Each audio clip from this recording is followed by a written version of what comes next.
दोस्तों नमस्कार। दोस्तों, एक तरफ बाजार की चकाचौंध का सपना है, दूसरी तरफ संघर्ष के किस्से हैं। एक तरफ इस देश की जीडीपी को 5 ट्रिलियन तक पहुंचाने का जुनून है, दूसरी तरफ एक ऐसा संघर्ष है जिसमें जमीन भी बचानी है और जान भी बचानी है। एक तरफ 5 ट्रिलियन पाने के लिए एक ऐसी लकीर खींची जा रही है जिसमें इस देश की कीमत, इस देश के भीतर खनिज संसाधनों की कीमत, इस देश के भीतर जमीन की कीमत और शायद इस देश के भीतर हर चीज की कीमत लगाई जा रही है। और दूसरी तरफ एक ऐसा संघर्ष का मादा है जिसमें अपनी जमीन के साथ साथ इस देश में खुद गुलाम, वह भी आर्थिक तौर पर ना हो जाएं और राजनीतिक तौर पर संसद भी स्वतंत्र नजर आने लगे, शायद एक ऐसी सोच चल पड़ी है। एक तरफ इस देश की मोदी सरकार है, दूसरी तरफ इस देश के करोड़ों किसान हैं और दोनों के बीच इतनी मोटी लकीर खींची जा रही है कि दरअसल अब दिल्ली की सीमा पर बैठे किसान नहीं बल्कि अलग अलग राज्य, प्रांत, जिलों में हो रही पंचायत और महापंचायतों के बीच में जो लोगों का समूह है, वो जिस बात की दिशा में लगातार इस देश की परिस्थितियों को बता रहा है, वो शायद सरकार की चकाचौंध के सपने के रास्ते में रुकावट हो सकती है। क्योंकि सरकार ने कमाई का शॉर्टकट का रास्ता अपनाया है, जहां वो हर चीज को मोनेटाइज करना चाहती है, उसकी कीमत लगाना चाहती है। और दूसरी तरफ किसान अपनी उपज, अपनी फसल, अपनी मेहनत, अपने खून की कीमत चाहता है। क्या संभव हो पाएगा? हमें लगता है कि आज शायद सबसे महत्वपूर्ण सवाल इस देश के भीतर यही हो चला है कि आजादी के बाद क्या भारत में वाकई एक ऐसा आंदोलन रंग ले रहा है जिस आंदोलन के भीतर इस देश के तमाम मुद्दे ना सिर्फ धीरे धीरे समाते चले जाएंगे बल्कि राजनीतिक सत्ता के सामने भी एक ऐसी चुनौती जनता ही विपक्ष के तौर पर आकर खड़ी हो जाएगी, जहां पर राजनीतिक दल मायने नहीं रखेंगे बल्कि जनता ही राजनीतिक विकल्प के तौर पर खड़ी नजर आएगी। पंचायतों के भीतर शोर हंगामे आपने सुने हैं, देखे हैं, लेकिन हमें लगता है आज दरअसल उस इकोनॉमी को समझ लीजिए, उस सरकार की अर्थव्यवस्था के उस खांचे को समझ लीजिए जिसमें किसान फिट नहीं बैठता है। और जो संसद से आवाज लगाई जाती है कि किसान बताए तो उसकी मुश्किल क्या है, आज इसके पचड़े में भी ना फंसिए बल्कि आज सिलसिलेवार तरीके से समझने की कोशिश कीजिए। जो धीरे धीरे हर तबका अब समझ रहा है और शायद किसान आंदोलन यूं ही दिल्ली की सीमा पर नहीं बैठा है, यूं ही देश के प्रधानमंत्री को ये किसान पैरासाइट नहीं लगते हैं, यूं ही दिल्ली के भीतर में और संसद के भीतर में सरकार अपने खर्चों को भी अब रोक पाने में सक्षम नहीं हो पा रही है। उसे भी संसद से गुहार लगानी पड़ती है, हमें इतने लाख करोड़ रुपए और चाहिए। रिजर्व बैंक में नोट छापना हो, इस देश में पीएसयूज को डिसइन्वेस्टमेंट की दिशा में यानी बेचने की दिशा में बढ़ना हो, या फिर किसानों को मजदूर बनाने की दिशा में लगातार नहीं बल्कि बहुत तेजी से ले जाने की सोच डेवलप कर चुकी हो, तो उसके लिए आज कुछ राष्ट्रीय और अंतर्राष्ट्रीय दोनों पन्नों को आपको खंगालना होगा और समझना होगा। शुरुआत में एक बात समझ लीजिए, यूनाइटेड नेशन की रिपोर्ट कहती है कि 1970 के दशक में समूचे देश और दुनिया में जितने भी किसान थे उन किसानों में कमी आई है। दुनिया में जितने भी मजदूर थे, इंडस्ट्रियल मजदूर थे, उनमें बढ़ोतरी हुई है। यूनाइटेड नेशन की रिपोर्ट कहती है, ताजा रिपोर्ट कहती है कि दुनिया भर में तकरीबन 57 करोड़ फार्म्स हैं, यानी 57 करोड़ लोगों के पास जमीनें हैं जिस पर खेती होती है। इसमें से 47 करोड़ किसान ऐसे हैं जिनके पास 2 हेक्टेयर से भी कम की जमीन है। यही स्थिति भारत के भीतर झांकिएगा तो भारत में तकरीबन 14.5 करोड़ लोग किसान हैं। उसमें से लगभग 12 करोड़ किसान ऐसे हैं जिनके पास 2 हेक्टेयर से भी कम की जमीन है। यानी अंतर्राष्ट्रीय तौर पर छोटे और सीमांत किसान भी सबसे ज्यादा हैं। अंतर्राष्ट्रीय तौर पर ताकतवर किसानों की मौजूदगी है लेकिन वो बहुत कम है। और चाहे वो अमेरिका का जिक्र कीजिए, जापान का जिक्र कीजिए, रशिया का जिक्र कीजिए, यूरोपियन यूनियन का जिक्र कीजिए, यूनाइटेड नेशन की रिपोर्ट बतलाती है कि वहां के किसान कैसे मजदूरी में तब्दील होते चले गए और वो मजदूर बनते चले गए, इंडस्ट्रियल मजदूर बनते चले गए।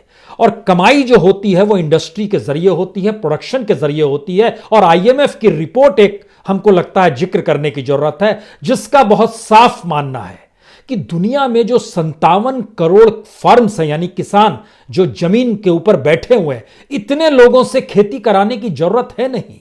यह तो लगभग इसके 10वें हिस्से में काम चल जाएगा, यानी किसानों की जरूरत नहीं है। और जो फसल उपजाई जाती है टेक्नोलॉजी के जरिए और उस पर मालिकाना हक के जरिए बहुत कम लोग चाहिए। यानी भारत जैसे देश में भी 14.5 करोड़ किसानों की जरूरत नहीं है। इसका एक 10वां हिस्सा अगर आप ले आइएगा तो इसका मतलब यह हुआ कि 1,40,00,000 किसानों में इस देश की उतनी फसल उपजाई जा सकती है जितनी फसल की जरूरत इस देश को है। और दुनिया का भी यही नियम हो चला है। तो क्या किसानों को खत्म करने की स्थिति में बढ़ते हुए यह कानून है? एमएसपी पर कानून नहीं बनाना क्या उस दिशा की ओर इंगित करता है? हमें लगता है कि आज इससे पहले सरकार के नजरिए को समझिए, क्योंकि सरकार के नजरिए में शुरुआत हम कहां से करें? इस बात से जिक्र करें कि सरकार के रेल मंत्री, सरकार के सड़क मंत्री, सरकार के बंदरगाह मंत्री, सरकार के सिविल एविएशन मंत्री, आप किसी का नाम पता नहीं जानते हैं, लेकिन इस दौर में जो सारी चीजें ट्रांसफर हो रही है कॉरपोरेट और निजी हाथों में, उसकी संख्या इन्हीं मिनिस्ट्रीज के हाथों बढ़ती चली जा रही है। और इनके कैलकुलेशन आज सरल तरीके से समझिए। दिल्ली की सीमा पर एक सड़क है NH-24 जो उत्तर प्रदेश की तरफ जाती है, मेरठ की तरफ जाती है दिल्ली से। दूसरी तरफ है NH-1 जो एक लिहाज से अटारी बॉर्डर से निकलते हुए दिल्ली तक आती है, चंडीगढ़ होते हुए रास्ते में हरियाणा को लांघते हुए वो सिंधी बॉर्डर को छूती है। एक तरफ शाहजहां बॉर्डर भी है जो एक लिहाज से आप कहिए कि जयपुर दिल्ली हाईवे की तरफ से है। सरकार के सड़क मंत्री नितिन गडकरी जी ने संसद के भीतर में एक जानकारी दी कि ये किसान जो बैठे हुए हैं उससे तकरीबन 1,80,00,000 रुपए का सीधा सीधा हर दिन का नुकसान हो रहा है, क्योंकि जो टोल प्लाजा है तकरीबन 52 टोल प्लाजा जो पंजाब, हरियाणा और दिल्ली एनसीआर के इलाके में है वह बंद पड़े हैं। और उससे तकरीबन इन किसानों की आंदोलन की वजह से 600 करोड़ का नुकसान हो गया है। यह सरकार अपना नुकसान बता रही है। और संयोग से जिन सड़कों पर किसान बैठे हैं उनकी अपनी इकोनॉमी किस नुकसान में चली गई, खेती किस नुकसान में है, आज इसका जिक्र बाद में होगा। पहले इस स्थिति को समझिए कि सिर्फ सड़क के जरिए जो इस देश के भीतर में नेशनल हाईवे है, तमाम नेशनल हाईवे में हजारों गांव आए हैं, हजारों खेती की जमीन आई है जो किसानों के हक में थी, उनको मुआवजा दिया गया। इस देश की इकोनॉमी जो 5 ट्रिलियन पहुंचाने का सपना सरकार ने पाला है उसमें किसान फिट बैठ ही नहीं सकता है। किसान की जरूरत नहीं है इस देश में, ह्यूमन रिसोर्स की जरूरत नहीं है, जरूरत टेक्नोलॉजी की है, मार्केट की है, प्रॉफिट की है। और इसीलिए मौजूदा वक्त में देश में जो कुल नेशनल हाईवे हैं उसको अगर किलोमीटर में आप तब्दील कीजिएगा तो लगभग 29,666 किलोमीटर की सड़क भारत के नेशनल हाईवे के जरिए है। इस पूरे नेशनल हाईवे में तकरीबन 566 टोल प्लाजा हैं। इन टोल प्लाजा पर जब आप गुजरते हैं तो उसका आपसे पैसा लिया जाता है। यह पैसा हर साल, सालाना तौर पे हम पिछले साल का आपको आंकड़ा बताते हैं, 26,851 करोड़ रुपए जनता से वसूले गए इस टोल प्लाजा के जरिए। यानी प्रति किलोमीटर जो वसूली होती है वह तकरीबन 90,50,000 रुपए की प्रति किलोमीटर इस नेशनल हाईवे पर वसूली होती है। इसमें भी एक नियम है, जो प्राइवेट हाथों में सड़कें दे दी गई कि आप बनाइए, वो टोल से ज्यादा वसूलते हैं। जो NHAI बनाती है अपने तौर पर वो कम वसूलती है, उसका भी आंकड़ा है। ये जो 29,666 किलोमीटर की जो देश भर में नेशनल हाईवे है इसमें से 12,598 किलोमीटर प्राइवेट सेक्टर ने बनाया है और उसने तकरीबन 16,293 करोड़ रुपए एक साल में टोल प्लाजा से कमाए हैं, यानी पर किलोमीटर 1,29,00,000 रुपए। दूसरी तरफ जो सरकार सड़क बनाती है उसके हिस्से में है लगभग 16,387 किलोमीटर और इसके जरिए इसकी कमाई हुई है 7,979 करोड़ रुपए, यानी प्रति किलोमीटर 49 लाख। सरकार 49 लाख प्रति किलोमीटर वसूली कर पाती है, प्राइवेट सेक्टर 1,29,00,000 प्रति किलोमीटर वसूली करता है टोल से। तो पहला नियम आपने क्या समझा? प्राइवेट सेक्टर हमेशा प्रॉफिट देखता है और वो सरकार से सड़क बनाने का जब टेंडर भी लेता है तो वह ज्यादा कमाई के लिए और ज्यादा टैक्स की वसूली करता है, टोल की वसूली करता है। तो पहला नियम यह है कि इस देश को अगर आप प्राइवेट हाथों में सौंप देंगे तो वो प्राइवेट हाथ अपना मुनाफा देंगे। यह सड़कों के लिहाज से समझ में आपको आ गया होगा। दूसरी थ्योरी, सरकार ने इस देश में सिंचाई इरिगेशन की व्यवस्था डेवलप नहीं की, सरकार ने किसानों को टेक्नोलॉजी की व्यवस्था नहीं की, सरकार ने इस देश में मंडी का आधुनिकीकरण नहीं किया। जो था हरियाणा पंजाब में वही चल रहा था, बाकी जगहों पर वह भी खत्म हो गया।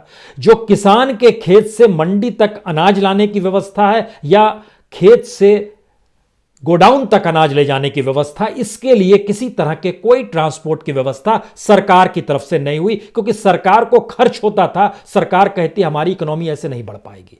सरकार की फिलॉसफी और सोच को जरा समझते चलिएगा। सरकार ने क्या किया, सिर्फ अभी नेशनल हाईवे को देखिए। 2016-17 में इस देश में लगभग 20,070 किलोमीटर की सड़क थी नेशनल हाईवे की, जो 2019 में बढ़कर 19-20 में बढ़कर 29,666 हो गई, यानी 9,556 किलोमीटर इस 5 साल के भीतर में सड़क बनी नेशनल हाईवे की। उससे जो कमाई थी, पहले कमाई होती थी 17,942 करोड़ रुपए और 2020 तक कमाई होने लगी 26,851 करोड़ रुपए, यानी इस 5 साल में आपने सड़क बनाई 9,596 किलोमीटर और आपने इसके जरिए जो वसूली टोल टैक्स के करते हैं उसमें इजाफा कर लिया लगभग 8,909 करोड़ रुपए। सस्ता माध्यम है। जमीन किसानों की ली गई, जमीन में जो किसानों को मुआवजा दिया गया उसके मातहत लगभग 23,000 किसान इससे सीधे सीधे प्रभावित हुए, या कहें 23,000 गांव प्रभावित हुए। आप इसको इस रूप में लीजिए, जो प्रभावित हुए उनको जो जमीन ली गई नेशनल हाईवे के लिए, उनको उसकी एवज में जो पैसा दिया गया वह पैसा पूरा जोड़ने पर मैक्सिमम आता है तो 5,000 करोड़ का ही आता है। 5,000 करोड़ का मुआवजा दे दिया गया और सड़क बनाने के बाद टोल से वसूली हर बरस तकरीबन 9 लाख करोड़ रुपए की इस पिछले 5 बरस में होने लगी। सड़कें तो बनती चली आ रही थी। यह इकोनॉमी बताती है कि सरकार का नजरिया पैसा कमाने पर है। उसमें किसान फिट कैसे बैठेगा, उसमें मजदूर फिट कैसे बैठेगा? मजदूर तब फिट बैठेगा जब वो इस देश में इंडस्ट्री को लगाना शुरू करेगी, लेकिन सरकार इंडस्ट्री भी नहीं लगा रही है। सरकार ने इस देश की प्लानिंग कमीशन को खत्म करके जो नीति आयोग बनाया, उसके सीईओ अमिताभ कांत है। उनसे जब इंटरव्यू में पूछा गया कि आपका नजरिया क्या है इस देश में जो तमाम पब्लिक सेक्टर को बेचा जा रहा है, तो उन्होंने बहुत साफ कहा, हम नहीं चाहते हैं कि 2 दर्जन से ज्यादा पब्लिक सेक्टर रहे, बाकी सबको तो प्राइवेट हाथों में हमको बेच ही देना है, लेकिन जो बच के रहेगा वो स्ट्रेटेजिक सेक्टर का होगा। स्ट्रेटेजिक सेक्टर का मतलब इनका कहना था डिफेंस को नहीं बेचेंगे, एनर्जी को नहीं बेचेंगे, ऑयल को नहीं बेचेंगे, जो भी स्ट्रेटेजिक माइनिंग्स को नहीं बेचेंगे, यानी जो खनिज संसाधन है। सवाल सबसे बड़ा यह खड़ा हुआ, क्या वाकई ऐसा हो रहा है या ऐसा होगा, या सरकार पैसा कमाने के लिए कुछ भी करने की दिशा में बढ़ चुकी है? यह सवाल इसलिए क्योंकि energy, oil, defence, transport, mineral, इसका जब जिक्र होता है तो हमें लगता है तुरंत आपको संविधान देखना चाहिए। संविधान के आर्टिकल 39B और आर्टिकल 46C में इस बात का बहुत साफ तौर पर जिक्र है कि इस देश की खनिज संपदा जो रहती है वह तो प्राइवेट हाथों में नहीं देनी चाहिए, लेकिन संयोग से वह भी इस दौर में दे दी गई। खनिज संसाधनों का उपयोग पब्लिक सेक्टर के जरिए जनता को विकसित करने, जनता को विकासशील बनाने, जनता के भीतर उसकी आय को बढ़ाने और शायद इस देश में एक लिहाज से एक बराबरी का वातावरण होना चाहिए, इस दिशा से पीएसयूज को क्रिएट किया गया, यही फिलॉसफी थी। लेकिन उस सफर पे चलते चलते जब आप मौजूदा मोदी सरकार के दौर में पहुंचिएगा तो स्थिति बिल्कुल आपको बदल जाएगी। हम यहां पर आपको एक उदाहरण देते हैं। 1971 में जब बांग्लादेश से युद्ध हुआ, बांग्लादेश बनाने की दिशा में बढ़े, युद्ध तो पाकिस्तान को लेकर हो रहा था और बांग्लादेश को बनाना था। उस समय भारत का विरोध अमेरिका भी कर रहा था, पाकिस्तान तो कर ही रहा था, चीन भी एक लिहाज से भारत के साथ नहीं था, रशिया बीच के रास्ते में भारत के साथ खड़ा था। लेकिन इस दौर में भारत को जब पेट्रोलियम पदार्थों की जरूरत पड़ी, जब युद्ध के दौर में, तो जो मल्टीनेशनल पेट्रोलियम कॉरपोरेशंस थे उन्होंने भारत को सहयोग देने से इनकार कर दिया 1971 के वार से। तो इंदिरा गांधी को समझ में आया क्यों नेशनलाइजेशन की जरूरत है इस देश के भीतर में। इसीलिए माइनिंग का नेशनलाइज किया गया, बैंकों का नेशनलाइजेशन हुआ, पीएसयूज तेजी से खड़े करने शुरू किए और कम से कम ऑयल जो होता है वह भी इस देश की आत्मनिर्भरता के साथ जुड़ जाए, इस दिशा में बढ़ा गया। लेकिन अब क्या हो रहा है? अब आपके जहन में तुरंत आएगा भारत पेट्रोलियम। यह तो बेचने की स्थिति में सरकार आ गई है। जो देश की दूसरी सबसे बड़ी तेल कंपनी है, इसको भी बेच देंगे। शिपिंग कॉरपोरेशन, इसको भी सेल कर देंगे। जो बीएचईएल है यानी उसको भी सेल करने की स्थिति में। यहां पर एक चीज और समझनी चाहिए, जैसे भारत मूवर्स जो है, भारत मूवर्स ने भी सेना के सहयोग बहुत किया और तमाम युद्ध में भारत ने जो भी 4-5 युद्ध लड़े हैं उस दौर में पीएसयूज का योगदान बड़ा रहता है। जो पब्लिक सेक्टर ऑर्गेनाइजेशंस होते हैं उनका बड़ा योगदान होता है। लेकिन जब आप उसको प्राइवेट हाथों में बेच देंगे और वो प्राइवेट हाथ दुनिया के अलग अलग देशों में बिजनेस कर रहे होंगे और भारत किसी संकट से गिरेगा तो वो अपने बिजनेस का साथ देगा या भारत का साथ देगा? और जब वो मल्टीनेशनल हो चुका है, जैसे भारत की जो कंपनी है जिसका जिक्र अंबानी अडानीज का होता है या किसी भी कंपनी का जिक्र कीजिएगा तो टॉप मोस्ट 25 कंपनियां जो भारत की देखिएगा ये सभी मल्टीनेशनल कंपनी है, यानी दुनिया के अलग अलग हिस्सों में ये धंधा करते हैं। अब सवाल यह है कि भारत के भीतर अपनी जो आत्मनिर्भरता का जिक्र प्रधानमंत्री बार बार करते हैं, उस इकोनॉमी को बनाने के लिए तो किसान और मजदूर ही है इस देश के भीतर में, बाकी तो कोई बचा नहीं, क्योंकि बाकी तमाम सेक्टर्स को आप सेल करने की दिशा में बढ़ चुके हैं। शायद इसीलिए जब हम जिन बातों का जिक्र कर रहे हैं, हम आपको एक लिस्ट बतलाते हैं, इससे आपके सामने और चीजें क्लियर होंगी कि आखिर सरकार क्या चाहती है। जैसे हमने जिक्र किया भारत अर्थ मूवर्स, यह भी डिसइन्वेस्टमेंट की दिशा में बेच दिया जाएगा। इसमें कर्मचारी काम करते हैं तकरीबन 7,185। भारत पेट्रोलियम 12,175 कर्मचारी इसमें भी काम करते हैं। शिपिंग कॉरपोरेशन ऑफ इंडिया 675 कर्मचारी काम करते हैं। सबसे ताजा उदाहरण लीजिए तो बीएसएनएल का लीजिए, 90,000 कर्मचारियों को वीआरएस दे दिया गया। लेकिन आपको यह भी जानकर हैरत होगी, वीआरएस की रकम भी आज तक वीआरएस लेने वाले बीएसएनएल कर्मचारियों को सभी को नहीं मिल पाई है। सरकार उन्हें भी पेमेंट नहीं कर पाई है जिन्होंने वीआरएस ले लिया। उसके बाद जिन्होंने वीआरएस नहीं लिया उनकी संख्या भी लगभग 69,000 69,000 कर्मचारी अभी भी है जिनके पास पेमेंट का संकट आ रहा है। इसी तरीके से Concor, Pawan Hans, NRL, Air India, project and development India limited, Hindustan prefab limited, engineering project India limited, bridge and roof company India limited, सब में इंडिया और हिंदुस्तान का नाम है। Hindustan newsprint limited, Bharat pumps and compressors, cement corporation of India, central electronics limited, HLL, लिफेयर, ITDC, ये सारे नाम हम इसलिए पढ़ रहे हैं क्योंकि आज नहीं कल सबको बिक जाना है और ये सरकार की फहरिस्त में है। इस देश के भीतर में पीएसयू में काम करने वाले जो कर्मचारी हैं उनकी तादाद तकरीबन 11.5 लाख है। इस 11.5 लाख में से 2.5 लाख ऐसे हैं जो मैनेजर और एग्जीक्यूटिव के पद पर हैं, बाकी तो कर्मचारी हैं। इनकी स्थिति कल क्या होगी कोई नहीं जानता। इनकी स्थिति हो सकता है आने वाले वक्त में किसानों से भी बदतर हो जाए। किसान के पास तो फिर भी जमीन है, मजदूर को तो पता है कि उसको शारीरिक श्रम करना और खेती उपजानी है तो उसकी स्थिति अनुकूल हो जाएगी।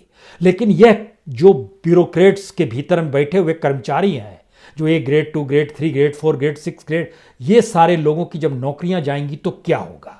क्योंकि अभी की स्थिति भारत की अंतर्राष्ट्रीय मंच पर आप देखेंगे तो आपको कहीं नजर नहीं आएगा कि भारत में इंडस्ट्रियल डेवलपमेंट शुरू हो गया, प्रोडक्शन शुरू हो गया, प्रोडक्शन मार्केट में जा रहा है, वहां लोग कंज्यूमर खरीद रहा है और प्रोडक्शन बढ़ाने के साथ आप रोजगार दे पाने की स्थिति में बिल्कुल नहीं है। यानी एक ऐसा अंधेरा है, इसमें सरकार को 5 ट्रिलियन का सपना पाल लिया है और उस 5 ट्रिलियन के सपने के लिए ही हर चीज को बेचने की परिस्थिति में अगर सरकार आ रही है तो वो किसानों की बात कैसे मानेगी? और किसान जब संघर्ष कर रहे हैं और पहली बार संघर्ष अब गांव-गांव के भीतर और पंचायत और महापंचायत के एस्पेक्ट में चला गया है तो उनके भीतर जो सवाल पैदा होंगे वह चाहे अनचाहे आने वाले वक्त में क्या इस देश में एक पॉलिटिकल या राजनीतिक विकल्प के तौर पर उभर कर आ जाएंगे, यह एक सवाल है। लेकिन इस देश की स्थिति कमोवेश उसी दिशा में जा रही है। लेकिन चलिए इसके आगे बढ़िए, बेचने और पैसा देने की स्थिति क्या होती है? दिल्ली का रेलवे स्टेशन, दिल्ली का रेलवे स्टेशन को भी प्राइवेट हाथों में बेचने का जिक्र हो रहा है। कीमत कितनी लगाई गई? अब सोचिए दिल्ली के रेलवे स्टेशन को अच्छा करने के लिए कितनी कीमत लग सकती है। कीमत लगी है तकरीबन 6,500 करोड़ रुपए। क्या करेंगे नहीं पता है, लेकिन बोली लगाने वाले कौन है? जीएमआर हाईवेज, अडानी रेलवेज, रिलेटर, ओमेक्स, ये 3 ग्रुप्स अपने तौर पर लगा रहे हैं। और जो रियल लैंड डेवलपमेंट अथॉरिटी है उसको भी अब अपने हाथ में लेने के लिए Adani group, GMR group, Kalpataru group या इंचार्ज ग्रुप, ये सभी अपने हाथ में लेने को तैयार हैं अपने तौर पर कि हम इसे किसी भी तरीके से ले लें। लेकिन इसके पैरेलल में एक बात और समझनी चाहिए कि जब हम प्राइवेट सेक्टर का जिक्र करते हैं तो कुछ लोग सोचते हैं ठीक ही तो है फायदा, तो हमें लगता है एक उदाहरण और देना चाहिए। जैसे बीएचईएल है, बीएचईएल लगातार इस देश में फायदा देते रहा। पिछले दिनों उसने घाटा हो गया, लगभग 25,000 करोड़ का उसको घाटा, पूरा ओवरऑल जब फाइल निकाली गई तो पता चला इतना घाटा हो रहा है। एक क्वार्टर में पता चला 2,500 करोड़ का घाटा हो रहा है। ऐसे ऐसे घाटे निकलने शुरू हुए। वजह यह थी कि इसके बीएचईएल जिन इक्विपमेंट्स को बनाता है उसको कंपटीशन देने वाले जो प्राइवेट कंपनीज है, तकरीबन 32 या 34 प्राइवेट कंपनीज है, वह जो इक्विपमेंट्स को मंगाती है वो सस्ती कीमत में अंतर्राष्ट्रीय मार्केट से बुलाती है। अब वो अंतर्राष्ट्रीय मार्केट कौन सा है? वो अंतर्राष्ट्रीय बाजार चीन का है। चीन से भेल के इक्विपमेंट्स के पैरेलल में इक्विपमेंट बनाने वाली प्राइवेट कंपनियां चीन से उस माल को बुला लेती है और उसको सेल करती है। तो बीएचईएल की दिशा में आप क्यों जाएंगे? यानी गवर्नमेंट की फिलॉसफी को समझिए चीन को लेकर, और प्राइवेट सेक्टर के प्रॉफिट को समझिए इसी उसकी फिलॉसफी को लेकर। और इस फिलॉसफी के दायरे में ये जरा समझना शुरू कीजिए कि इससे सरकार को क्या लाभ होता है। सरकार को पैसा मिलता है। सरकार को कोई कंपनी बड़ी हो जाती है तो हो सकता है वो पॉलिटिकल फंड भी देती है, और पॉलिटिकल फंड देने की कतार में इस देश के लगभग 102 कॉरपोरेट इंडस्ट्रियलिस्ट ऑर्गेनाइजेशंस हैं जो सरकार को बॉन्ड के जरिए, सरकार को इलेक्ट्रल फंडिंग के जरिए जो पैसा देती हैं। उन्होंने एक एक ग्रुप बना लिया, वह भी पैसा देते हैं। किसान कैसे फिट बैठेगा? और यहां पर जिस सवाल से हमने शुरुआत की कि क्या वाकई यह इस देश में पहली बार आर्थिक गुलामी के खिलाफ एक ऐसी लड़ाई है जिसमें आर्थिक गुलामी जो है इस सरकार की पार्लियामेंट के भीतर नजर आने लगी है। यानी इस देश का पॉलिटिकल सिस्टम भी तभी स्वतंत्र हो सकता है जब अपने तौर पर वह आर्थिक तौर पर स्वतंत्र हो, आत्मनिर्भर हो। लेकिन आत्मनिर्भरता की परिभाषा अगर उस पूंजी पर टिकी है जिसमें आप इस देश की तमाम खनिज संसाधन, तमाम मिनरल्स, तमाम प्रोजेक्ट, तमाम ऑर्गेनाइजेशन को उन हाथों में दे रहे हो जिन हाथों ने दुनिया भर में धंधा करना शुरू कर दिया है, तो वह आपकी इकोनॉमी की बड़ी रकम को दुनिया के उन बाजार में ले जा रहा है जहां से उसको मुनाफा हो रहा है। दुनिया के भीतर में हर फिलॉसफी जो डेवलप स्टेट की फिलॉसफी है, किसानों को लेकर नेगेटिव रही है। इसमें कोई दो मत नहीं है कि जिस इकोनॉमी और रिफॉर्म के लिए प्रधानमंत्री पार्लियामेंट में अपने तौर पर वकालत करते हैं, वह दस्तावेज आपको खुले तौर पर आईएमएफ की वेबसाइट पर मिल जाएंगे। उसमें आपको कुछ करने की जरूरत नहीं है। उसमें IMF philosophy on agriculture land उसको डालना है, यानी क्या सोच है उसकी कृषि जमीन को लेकर, और दूसरी तरफ फार्मर्स को लेकर उसकी क्या सोच है, ये आप डालिएगा। उसके बाद आपको दर्जनों पेपर मिल जाएंगे। आप दर्जनों पेपर पे मत जाइए। मौजूदा वक्त के जो इकोनॉमिस्ट हैं, जो आईएमएफ से जुड़े हुए हैं, उसमें एक इंडियंस भी हैं, उनकी सोच क्या है इसको आप पढ़ लीजिए। तब आप समझ पाएंगे कि किसान तो इस सरकार की किसी सिस्टम में फिट ही नहीं बैठ रहा है, और सरकार तो चाहती है कि ये सारे किसान मजदूर में तब्दील हो जाएं, और मजदूर में तब्दील होंगे तो फिर हमको न्यूनतम वेतन भी निर्धारित, न्यूनतम मजदूरी भी निर्धारित नहीं करनी पड़ेगी, क्योंकि बड़ी तादाद में मजदूर होंगे जो गांव छोड़कर शहर आएंगे।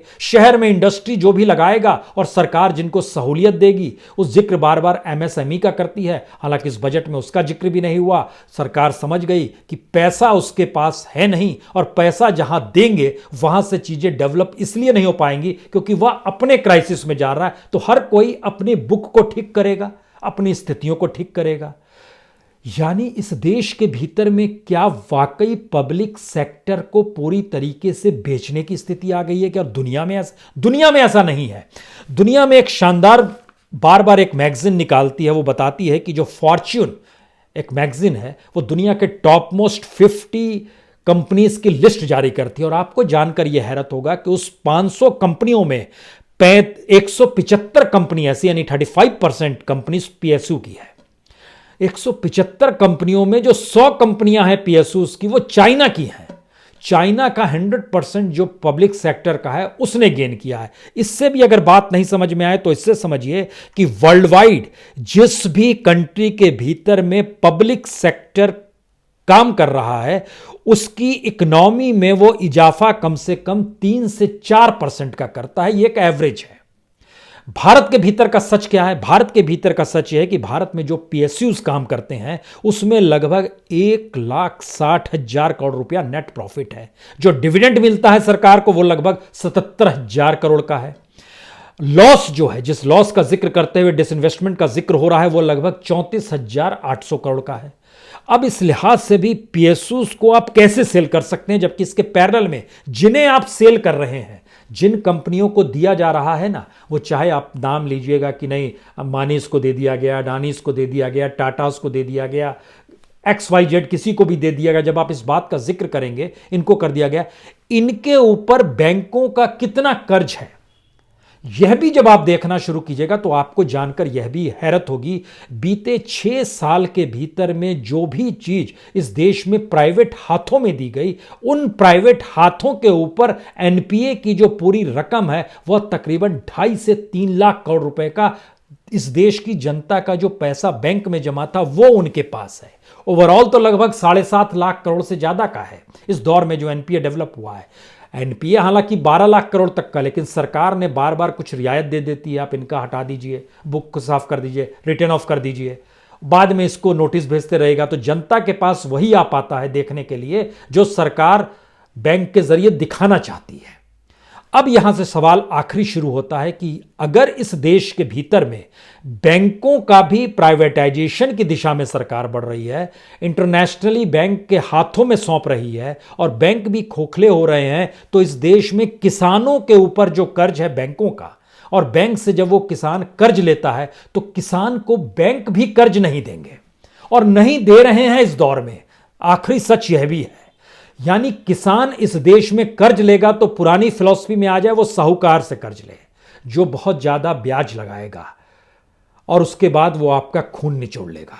बैंक कर्ज नहीं देगा। आपके पास जो पूरी फिलॉसफी है सरकार की वह इस देश के किसानों को लेकर, उसके उत्पादन को लेकर इतनी ही है कि उत्पादन तो हम करवा लेंगे टेक्नोलॉजी के जरिए और चंद कॉरपोरेट हाथों के जरिए, हमें इतनी बड़ी तादाद में किसान नहीं चाहिए। इसीलिए जिस आखिरी सवाल का हम आपसे जिक्र कर रहे हैं, क्यों ये जान बचाने और जमीन बचाने की लड़ाई से आगे इस देश की आर्थिक गुलामी से उबरने की लड़ाई होती चली जा रही है, क्योंकि कमोवेश हर सेक्टर में और इस देश में जितने भी शहर बसे हैं उस शहर में अभी भी तादाद और जनसंख्या जो है वो सिर्फ 32% है या 28% है। बाकी लगभग 70% प्लस में गांव में ही रहते हैं और उनके ताल्लुकात और उनकी जड़ें भी, जो शहरों में रहने वाले लोग हैं जो इन पीएसयूज में भी काम करते होंगे, उनकी जड़ें भी गांव की दिशा में भी है। और अगर गांव गांव में, चाहे वो उत्तर प्रदेश से शुरू हुआ, फिर हरियाणा में गया, फिर राजस्थान में गया, अब पंजाब तक चला गया और वहां पंचायतें